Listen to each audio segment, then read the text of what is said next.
Hey buddy, Crow back again, and a couple days ago I put a post up in the community tab talking about the my Evercade videos for one, and there were going to be a bunch of other things I was going to mention in that post, but then I figured, you know what, let's just stick to the Evercade video stuff, and then I'll probably make a video, which is what you're watching now, on just really totally off the cuff of just the other things that I've been thinking about, just kind of a channel update type of thing. So if you didn't see the community post, and I don't blame you, because if you use a desktop like I do most of the time, you don't see anybody's community post unless you specifically look for it.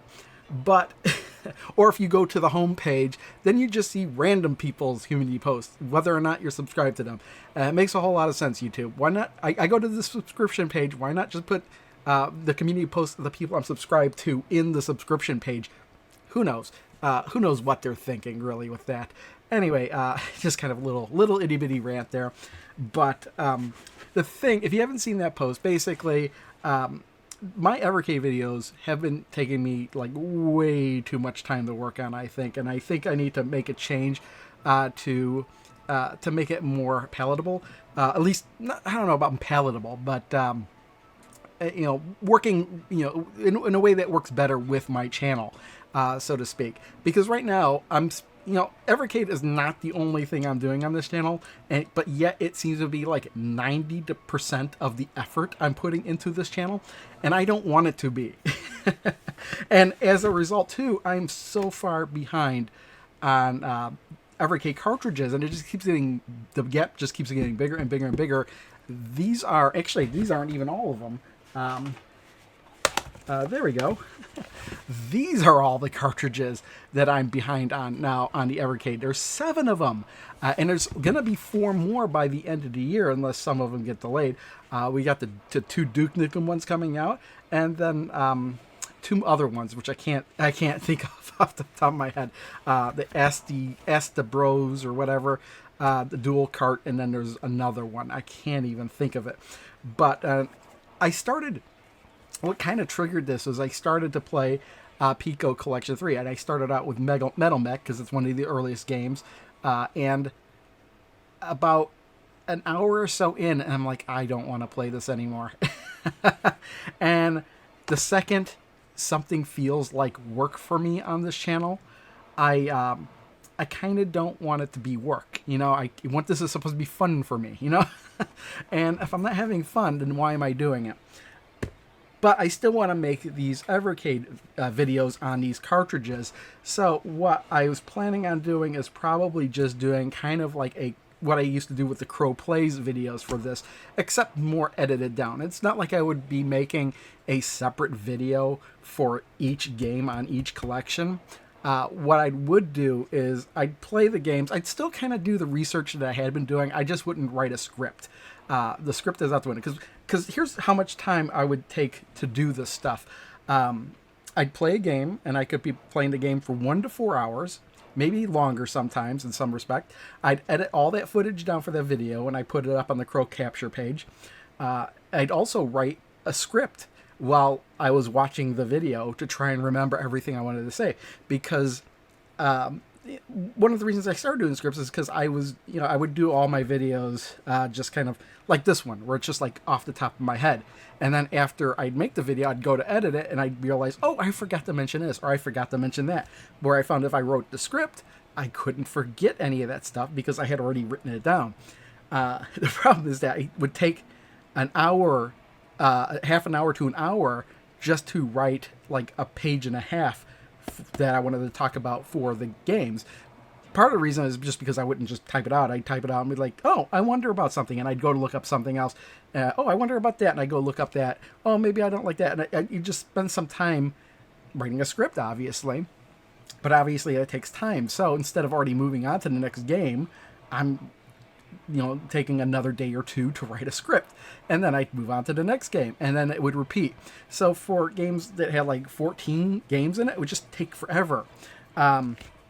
What was the last one I did? I just did it, and now it's just out of my mind because, man, I have my webpage up here. Let's see here. Oh, 10 Amiga games. That video took me over a month. That video took me over a month from the time I started playing the first game until the time I posted the video. And there were only 10 games in there.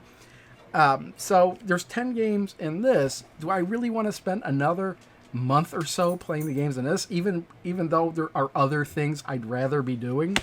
So I decided to go back to kind of what I'm moving everything basically back to what the channel was way back 10 years or so ago, which was just what the Crow Plays videos were. No scripts, just me playing the game.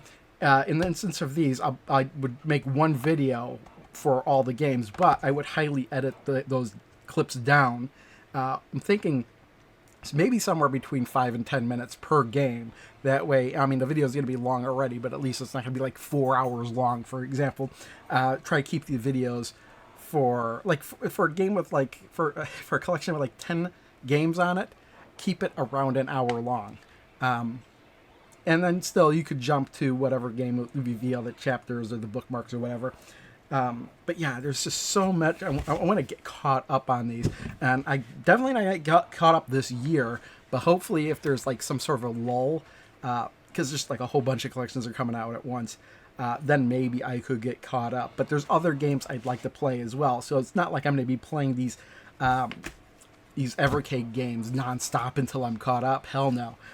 There's pinball stuff coming out I want to play, especially Pinball M. There's a mini golf game Zen Studios just put out that I want to make some sort of video for. I can't wait to play it, but I want it to be kind of like a Crow Plays, where I'm playing it for the first time, so I can't play it until I actually start recording stuff for it. So that's the deal with this. I know a lot of people did like the highly detailed, I don't know if I could say highly detailed, but the more than typical detailed videos I was doing on the Evercade. It's just not sustainable for me, I think. Maybe if I was doing YouTube full-time, which I definitely don't want to do. I do have a regular full-time job that I would much rather prefer to do. This is fine for me as a hobby. With maybe getting a little bit of extra money income here and there. When I mean little tiny itty bitty. That's fine for me. That works for what I want. But speaking of which, I didn't even write this down, but I am thinking about putting memberships on this channel. It was something that I didn't want to do for the longest time because kind of got distracted, and that's because the dog is on the couch. And part of me was always thinking, and Evercade and Pete, he was always like, "Oh, you need to put like memberships on your channel." It's like, no. The second I put memberships on my channel, it's gonna feel like this is a job, and I'm gonna have to do something special for the members as an incentive, because I didn't want to have memberships and then not do anything different. But apparently, YouTube has done something a little bit different, where they have separate publishing. Every time you put up a video, you have separate publishing options for members and everybody else. So what I could do is for any video I put up, it would just be available right away, even if it isn't fully processed. I guess not. If the second you put up a HD video, it's not HD right away. It's got to have time to process and go up to whatever resolution you made it at. But I would make it available immediately, and then it would be available for non-members like a day later, or even later than that, if I decided to do a schedule. I mean, there's videos I have right now. I've been starting to actually get a backlog of videos up on my channel. 3 videos right now scheduled, but not yet ready to go. I have a video for Whirlwind and Pinball FX that's scheduled on November 19th. A video for Crypt of the Necrodancer, which is scheduled Crypt of the Necrodancer Pinball, which is scheduled for a week after that on the 26th. And then a game on Steam, Crow Plays, so to speak, for Luck Be a Landlord. I actually made that video a long time ago, and I published it. I put it, uploaded it a long time ago. But I keep pushing it back because I just made the video because I really like the game, but I keep pushing it back because there's other videos I'd rather have go up first. And every time I come up with new videos, it's like, yeah, push that one back. Right now it's scheduled for November 30th, but I might push it back even further, or I might just change my mind and just publish it whenever. But if I did have memberships active on my channel, those people that were members would be able to see all those videos right now if they wanted. So that would be the one thing that I would do. Another easy thing a lot of people seem to do is like, oh, put their list all their members in their video. But I kind of don't like that idea. You're just making the video longer, and most people watching are just going to skip over it, I think, if they have the ability to. If you're obviously just watching the video and you have no control over the playback, you're forced to watch it, I suppose. But the second people start rattling off like Patreons and stuff in their videos, like, oh, I can fast forward this part. So why even make it part of the video? And besides, is having your name said out loud in somebody else's video, is that really an incentive? I don't know. It doesn't seem like it to me. I mean, maybe I'm different, though. Maybe it is for a lot of people, and I'm just different. Second update is the thing you see right behind me here is the cocktail cabinet I bought to Pinball Expo. If you didn't know about this, you've either, one, not seeing my community post, because I have posted a couple times about this, or two, didn't watch my pickups video from the Pinball Expo, which I posted after the Pinball Expo video, which I don't blame you for watching if you were interested in this, because my thumbnail and the name of the video didn't indicate whatsoever that this was going to be in the video. And part of me like thinks that's a mistake. Maybe I should, because I was thinking, well, maybe I'll just take that section out of that video and repost it as a new video focusing on that. But instead, what I'm going to do is, in that video, I said there was things I may want to update on it. Well, the thing is that I've wound up updating way more on it than I originally intended, including this hinge here, where you could push it down.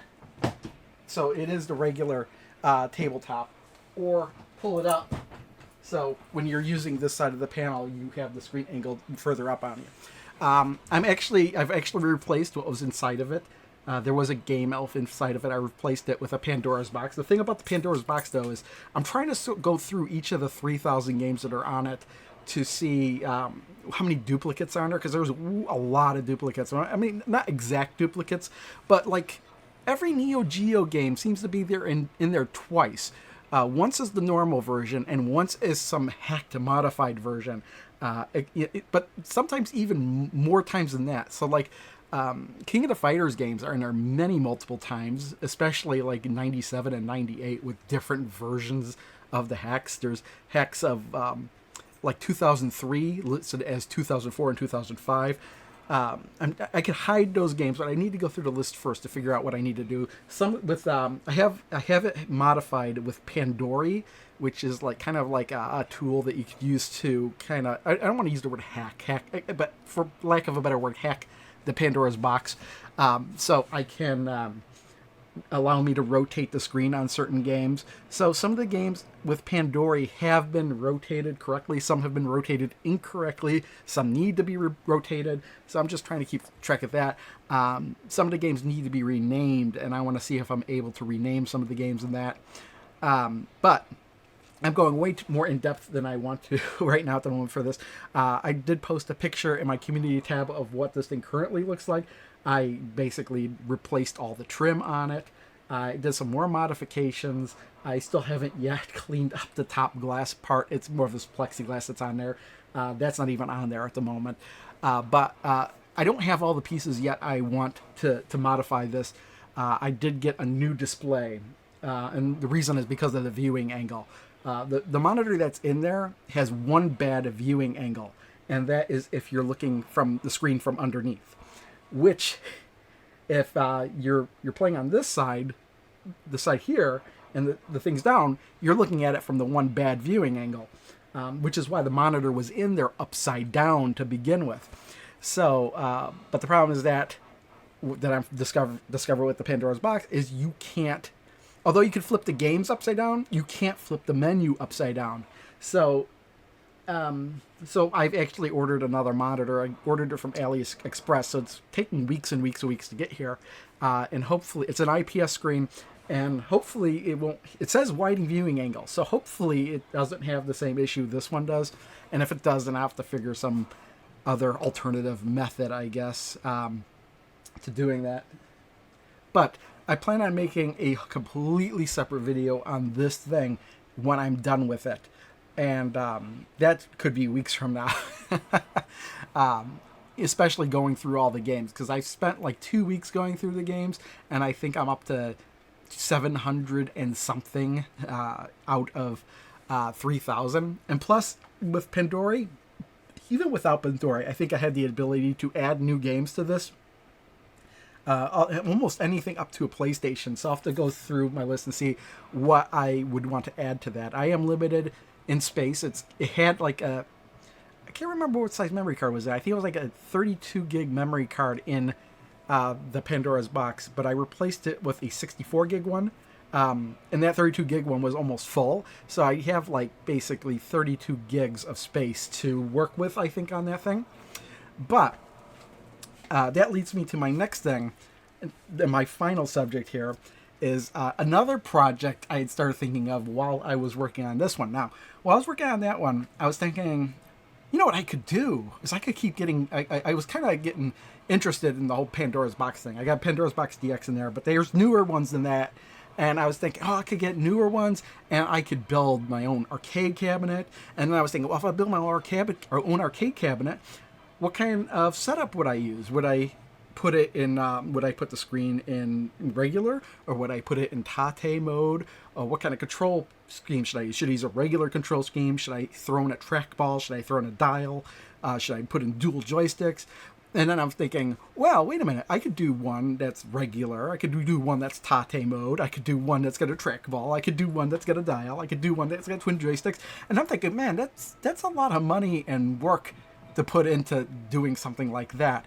And then it occurred to me, it's like, wait a minute.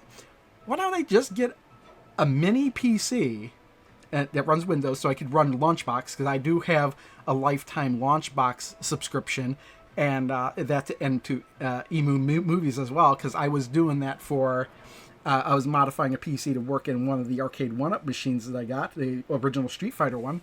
Why don't I just get a mini PC and kind of build my own, emulation thing out of that?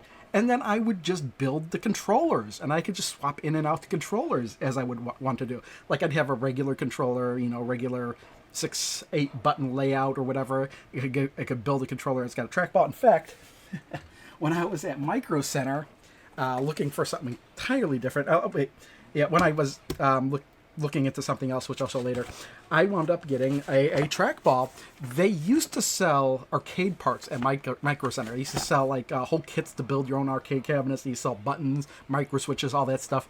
But they don't really do that anymore. But they have stuff left over from when they did. They had a lot of trim left, and one of the other things they had left over were these trackballs, and they were marked down in price. This one was marked down to $70.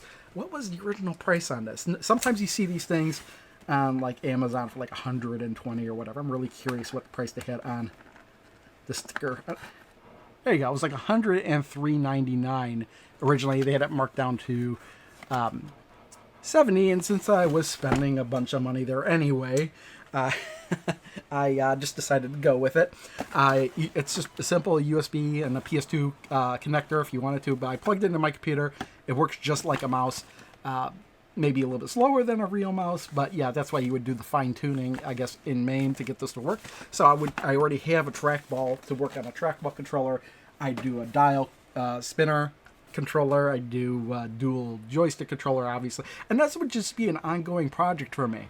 Now, what I did already get the mini PC. That's what's in this box. If you saw the community post, I posted this box. It's just as a mystery box. It's like, oh look, I got this box. This is a B-Link SCR Series 6. Not the most recent one, not the best performing B-Link PC out there, but more than enough for what I'd want. I was actually looking at really, really, really cheap ones. We're talking about like $200 or less.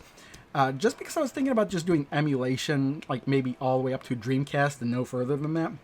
But then as I was looking at these more expensive ones, this one in particular is on Amazon for like $130, but there was a $130 coupon, so it brought it down to $50. And then I had, oh, this is just another tangent side story, but I had from work, a $200 Amex gift card, which they have a tendency to give out around the holidays. So I got a card in the mail, Happy Thanksgiving, and then there was a $200 Amex card in it. And normally what I would do with the gift cards that they would send is I would just throw it onto Amazon and put credit onto my account. And that way I could just use it on whatever I would buy on Amazon. I tried to do that, and it was kept getting declined. Like some weird stuff was going on with this. So I contacted customer support, and it turns out they don't take Amex gift cards anymore, period. So I was thinking, it's like, what can I do with this then? I really wanted to buy like a mini PC off of Amazon, when I wanted to use that $200 Amex gift card to offset some of the cost of it. So when we went out to Micro Center, I didn't buy this at Micro Center. I did buy this on Amazon. There was a Jewel right kind of next door to it. So I said, wait a minute. I went to Jewel. I bought an Amazon gift card using the Amex gift card. There's no fees associated with buying an Amazon gift card or anything. So it just was like a flat $200 transfer. And then I got my $200 Amazon credit and I used it for that. So out of pocket, I was spent about $300 for this thing. And not really, I don't, the specs on this thing, AMD Ryzen 7 7735 HS processor, memory 32 gigabyte, storage 1 terabyte. See, I don't know much about the graphics card or anything, but I've watched reviews on YouTube for this thing, and very positive all the way around. So with B-Link, I didn't think I was going to go wrong. Even if I'd gone with the Series SER5, which is apparently, I think, significantly weaker than this, I still would have been good. But now I could just I could put Steam on this thing as well, and kind of add the Steam games to the launch box and play those just like arcade games too. Just hook this up to a TV just like it was any other console, which in my mind makes me think, why do people even want consoles nowadays anymore? It might be, it's a little bit easier but you're paying like almost the same price for PlayStation 5. And then there's almost no such thing as physical games anymore, because the second you insert in the disc, you have to download the game anyway. So you have to have the storage anyway.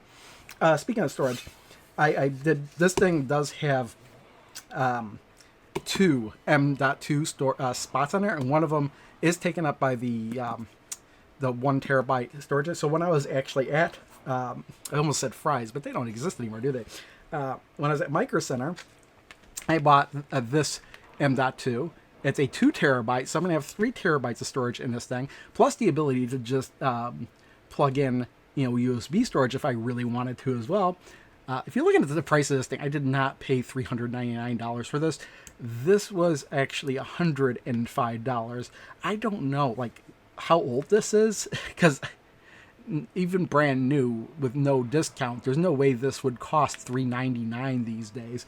But this in particular was $105. And for the speeds, I think it's halfway decent. I don't even know if this thing can support those speeds. But that's the project I want to work on. I'm going to open this thing up, and that's part of the reason why I'm making this video now, is so I can open this up and start messing around with it. But I got a challenge because I kind of want to get the most recent version of MAME on here and have a fully complete set with nothing missing, and that is going to take a bit of work, I think. But it's the kind of thing I have fun doing. So let's just take a look at this thing really quick. I don't get it these days. Consoles, modern day consoles, I don't really get them anymore. The PS5 has been out for like 3 years now, and there's no games still on it that are for must-haves for me. And any games that are on it that I do want, I could get on Steam. So it's like completely pointless for me to want a PS5, or if anything, I'd go with the Xbox Series X because I think it looks a hell of a lot cooler. But even then, there's absolutely no reason for me to get that. Hell, I don't even really play the PS4 anymore. I barely touched a Switch. In fact, the last time I was going through that stuff, I almost disconnected it entirely. In fact, I should have. The only reason I didn't is because I didn't feel like unthreading the cables that I had hooked up to it. But I still might do that someday, especially if I want to put this in the place of where that is. Okay, so we got, look at this. I guess you're getting a bonus unboxing video in here. Hello. Oops. Hello. User manual. Ooh, look at this. Oh, this is hilarious. It's got a little strap to pull it out. All right. And yep, there we go. That is our mini PC. And I couldn't tell you how powerful this is compared to a PS5 or anything. In fact, that's something I'm going to find out. All I know is it's more powerful than what I had originally intended on getting. Oh, this is so nice. This is part of the reason I got it, though, because I did look up reviews. It's got a nice metal aluminum frame. Oh, yeah, that feels so nice. Hey, make your PS5 aluminum. Maybe I'll consider it. AMD Radeon graphics. I know nothing about Radeon. I usually stick with NVIDIA for my my regular computer, and that's mostly because it does video editing better than Radeon. Yeah, the power adapter is proprietary, and it's magnetic, but I didn't really care that much. Again, this thing was, yeah, in the front. I guess you could use like a USB hub if I wanted to plug more than one USB-A, but it's still got 2 USB ports in the back. I wish they were all in the front though, because like if I unplug a keyboard and I kind of want to plug it in the front too, but I guess it doesn't really matter that much, especially if I decide to go with a wireless keyboard. Oh, look, we got a whole bunch of connectors in there. Is this HDMI? It looks like HDMI. This has got ports on the back for HDMI, display port, and it does have video out over USB-C if that's something that you wanted. Here's our universal, or not universal, white, that's kind of weird. But yeah, I like how they have the plug on the back there, but yeah, just the magnetic. And it winds up just being flushed. That's really on there. So I kind of do like that. And it's not going to pull out because of the way it is designed. You have to pull down to get that out. This to me is going to be the Evercade, my Evercade VS killer, because literally I could put like any game that you could imaginably think of on the Evercade VS on this thing, except for maybe those Duke Nukem remakes, because I think those are going to be the only places that'll be able to show up. But that doesn't mean I'm not going to stop. I'm going to stop collecting Evercade. I like collecting the Evercade stuff. I don't know why there's a bunch of screws in here. And this looks like the world's tiniest HDMI. Maybe this was DisplayPort. Nope, this was HDMI. Then what the hell is this? HDMI. Why did it give me... Yeah, this is HDMI to HDMI. It's like the world's smallest HDMI cable. And this is the... this is just... I don't know why they gave me 2 HDMI cables. But the other thing I want to do really quick is I wanted to take a look at inside here. Oh, and that's why it's got this little flap on the bottom there. So after you get the screws out, you can easily take that out. And bam. Yeah, the second M.2 could just go right in there. So that's as far as I need to take it apart in order to get a second M.2. It's almost like you could have fit a third one in there. I wonder why they didn't do that. But I know if they had other versions of this where you could actually put in a... in fact, the size here looks like you'd be able to put a like a 2 1/4 size SATA SSD in here. And I know they had versions of the adapter with that. Also, I know I could buy and replace this connector here, but I'd rather obviously have the M.2 for speed purposes. But yeah, I just want to do this quick update video, explaining what's going to be happening to the Evercade videos. And also what's going on with this arcade cocktail cabinet, the current project I'm working on. And also the other project that I'm going to be currently working on is building this emulation computer. And I'll probably be making more videos on this. Oh man, I love the aluminum in this thing. I did make the right choice, I believe. The only question is, maybe I should have gone with the SCR7, but again, it was another $100. And I was trying to limit myself to $400 or $500, and that would have just put me well over what I wanted. And that may have been just way overkill for what I wanted to do, too. But, yeah, I've rambled on long enough. Thanks for watching. Till next time. Bye.